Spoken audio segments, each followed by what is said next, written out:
ఐపీఎల్లో ఇవాళ Sunrisers Hyderabad Rajasthan royals మధ్య ఫైట్ జరగనుంది. సొంత పిచ్ ఉప్పల్ వేదికగా మధ్యాహ్నం 3:30కు Sunrisers Hyderabad versus Rajasthan royals match జరగనుంది. గత సీజన్లో రన్నరప్ గా నిలవడంతో ఎస్ఆర్హెచ్ రెండోసారి టైటిల్ గెలుచుకునే అవకాశం కోల్పోయింది. ఈసారి మాత్రం ఛాంపియన్ గా నిలవాలనే పట్టుదలతో బరిలో దిగుతోంది. సన్ రైజర్స్ హైదరాబాద్ జట్టు ఈసారి బౌలింగ్ పరంగా కూడా స్ట్రాంగ్ అయింది. ఇప్పటికే Travis head, Abhishek Sharma, Heinrich Klaasen, Nitish Kumar Reddy, Ishan Kishan తో బ్యాటింగ్ లైనప్ భారీగా ఉంది. ఇక మెగా వేలంలో మహమ్మద్ షమి, జంపా, రాహుల్ చహార్లను దక్కించుకుని బౌలింగ్ పటిష్టం చేసుకుంది. బౌలింగ్ లో కెప్టెన్ పాట్ కమిన్స్ కూడా ఉన్నాడు. ఇక మొత్తానికి ఈ సీజన్ లో సన్ రైజర్స్ హైదరాబాద్ జట్టు అటు బ్యాటింగ్ ఇటు బౌలింగ్ పరంగా తగ్గేదేలే అన్నట్లు ఉంది.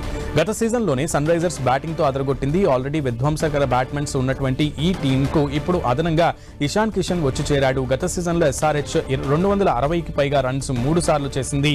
ఒకసారి ఏకంగా 287 పరుగుల వరకు కూడా చేసింది. ఈసారి 300 కొడుతుందనే అంచనా ఉంది. ఇక రాజస్థాన్ రాయల్స్ జట్టులో రాహుల్ ద్రవిడ్ కోచ్ గా ఉన్న బట్లర్, రవిచంద్రన్ అశ్విన్, చాహల్ వంటి ఆటగాళ్లు దూరమయ్యారు.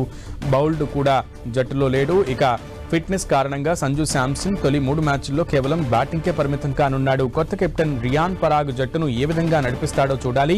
అందరి ఆశలు రియాన్ పరాగ్, యశస్వి జైస్వాల్, సంజు శాంసన్ పైనే ఉన్నాయి.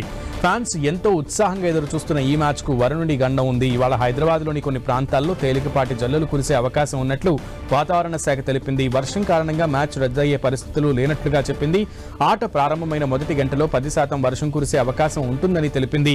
మ్యాచ్ జరిగే సమయంలో ఉష్ణోగ్రత 20 డిగ్రీల సెల్సియస్ గా ఉండే అవకాశం ఉందని చెప్పింది. ఒకవేళ వర్షం కారణంగా మ్యాచ్ రద్దయితే Sunrisers Hyderabad Rajasthan royals కు చెరో పాయింట్ వస్తుంది.